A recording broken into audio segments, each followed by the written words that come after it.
I really, really am honored to be here from the Netherlands because I was a big failure. And today I want to talk about that. It feels good there's a lot of students since last hour that were arriving. I guess it was late last night. Because I was a student less than 2 years ago. And I still feel like a student. When I was sitting over there, I was like, okay, it feels very comfortable. And I want to start talking about my startup company, SUNURU. But first I want to show a little movie of what we did, because it's not really important for the whole story, but just to give you an example of what we did. This is on the student house in Delft, University of Delft. I was studying mechanical engineering. You can see the towers in the back. And we made a steel wire mesh for solar panels. And it was sort of a spider web, and we could move the panels to aim towards the sun. And well, it had all kinds of advantages, but the main purpose was cost. This is me being a student, and I was graduating on this. I found a co-founder, and we had 6 months for graduation. And to be honest, we were flying. We were really going at it. This is during our graduation. We had our first prototype for wind testing in the port of Rotterdam, Maasvlakte, one of the windiest places in the world. And everything went really well. We had a 3D curved structure. People really liked us. And we were working for 6 months, about 90 hours per week.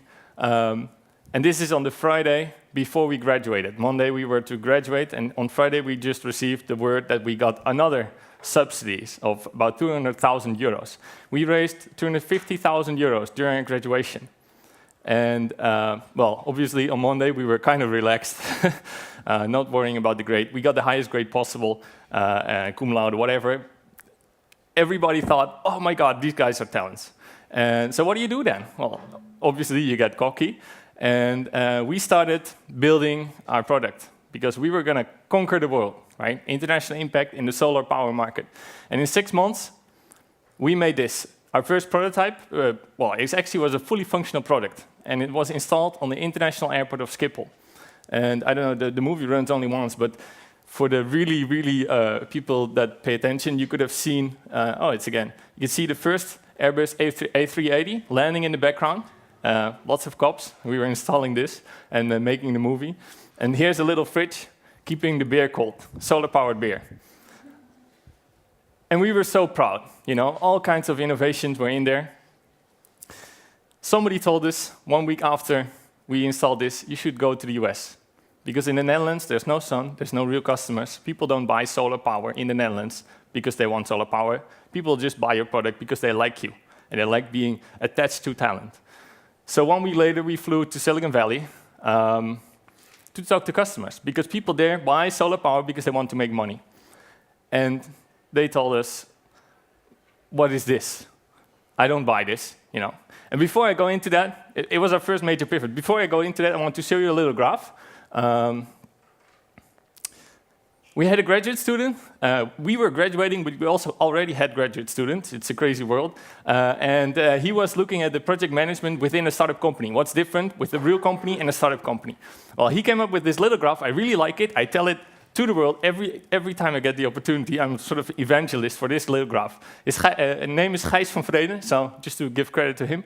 It's a little graph. This is your business model. So here you start, this is your business model. Here you know who your customer is, what your channel, you know, whatever, everything you know need to know for your business model. And same here for technology, right? So at 100% your product is more or less ready to ship. You want to be over there, of course, because that's where the profit is. And yeah, how to get there, that's the problem. And to just give a little example, these are Dutch companies, I'm sorry, they're quite big, international and everything. But to give an example, for example, Unilever is a big Dutch corporate that has all this bulk material and just makes business models out of it. So new sort of washing soap or Uno soup or whatever, they have all these products and they just iterate over the business model axis. And then this is ASML. They make lithography machines, you know, the machines that make the chips, and they know exactly who their customer is, right? They just need to build the next, because it's Intel. And they just need to build the next super accurate machine, whatever. So a typical startup has this, typical tech startup. And it has risk on both axes. And if you were to ask me how to get from there to there at the beginning of my company, I would answer something like this. Oh yeah, I'll just, you know, I'll develop my product, and then I'll show it to the customer, and he will buy it, right? So how do you think that went? Well, not that good. We went to the US 2 weeks after we installed it. We spent 100,000 euros in 6 months. And this project was on time, within budget, on spec. We were very proud, executed to perfection. And then the customer said, I don't want it. I don't want anything. So we learned a lot then. We flew back. We were pretty disappointed. It was our first major pivot. And before that, we had 8 innovations in there. And the big mistake we made is that we thought solar power is all about cost, right? But it's not. It's also about risk. Because in the States and in other solar markets where solar power is actually profitable, big projects are all financed by banks. In the end, it takes a lot of stages, but it's all financed by banks. And so risk is a big thing, because the business case takes 25 years to be profitable. And if anything breaks down in 10 years, business case is gone. So we had 8 innovations, technical innovations. We were very proud of it. And they didn't want that. So we had to take out 7 of 8 innovations. From then on, we did things differently. We went, instead of doing our development like this, which is really expensive, because this hardware development technology is really expensive, right? We were to do this. Customer development, customer in talking to people, maybe an airplane ticket or 2, phone calls, whatever. It's really cheap. And then develop only what the customer really wants. So we decided to do that. We went to the States again, crashing at an Airbnb place in Cupertino for about 3.5 months or so, up and off, and talking to customers. Very tough times. I mean, this is not a holiday. I was at some point we called 80 car dealership general managers in 2 days, trying to get a meeting. And that's very interesting, I can tell you. So, but we went to San Francisco and had all kinds of adventures. We went to Apple headquarters. This is Thomas, my co-founder, having lunch at Google, I think. We went to Stanford. We went all across the Silicon Valley, talked to all the big corporations. We even went to the Audi headquarters in Ingolstadt because they were going to buy our product. And things were looking brighter again. But still, it wasn't like the start. However, in the meantime, we were doing a project in the Netherlands. And it was going to be in the port of Rotterdam. And we were developing this as we were developing the customer, right? So this is not real. This is a render. But we were using this render just to try and convince customers. And we were working together with a very big partner, the second biggest corporation company in the Netherlands, construction company in the Netherlands. And we figured out that our product was too expensive.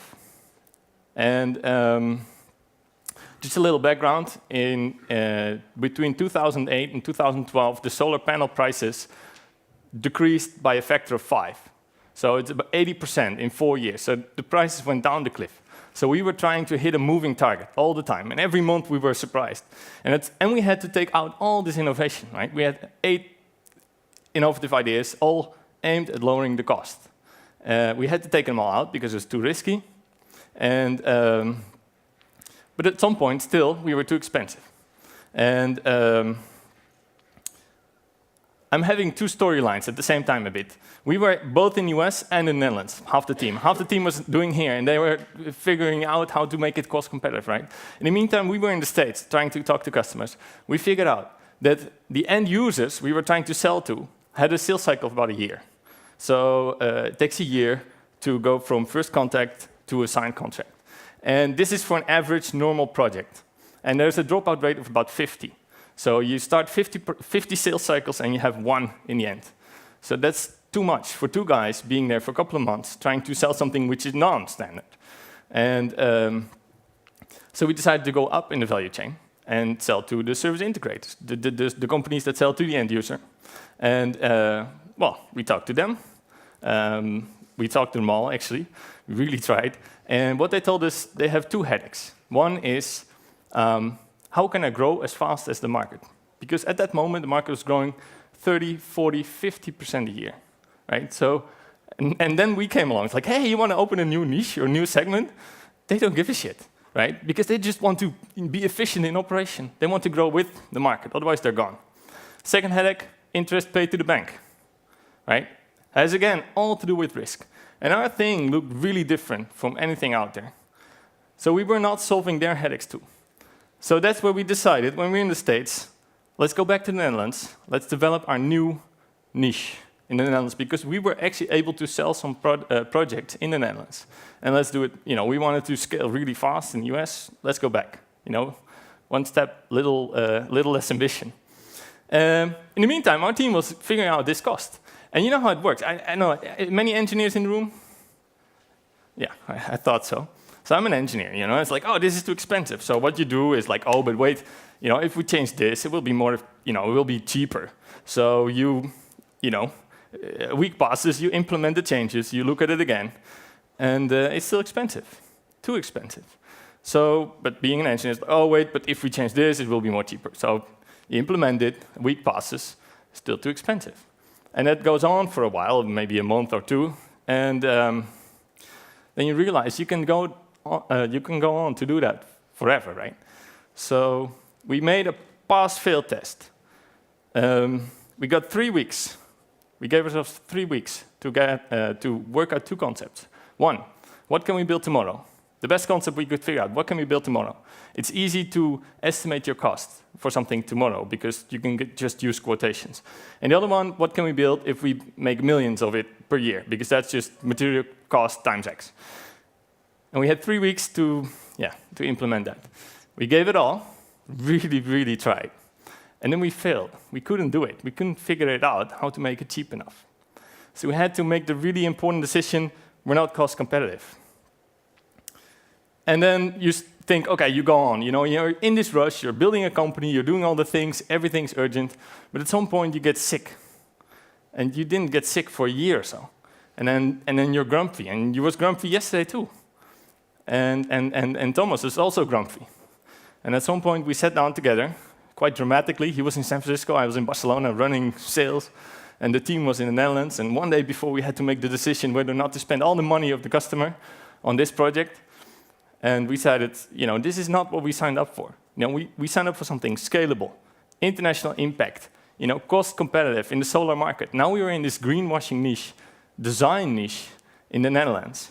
And so that's what we decided to pull the plug. And just quit the company. The interesting thing was that everybody around us still thought it was going to fly. We knew about 4 or 5 big gurus in the solar world, right? The really big guys. And one of them was in our board of advisory. One of them wanted to invest. We got one day before we made the decision to stop, we got an invitation for the incubator in Oakland, in California, the SUNURU. Really prestigious, the only solar incubator in the world. But we had to decline because we knew inside that it was not going to fly. So that's it. We failed. We failed fast. We could have failed faster, though. Thank you for listening.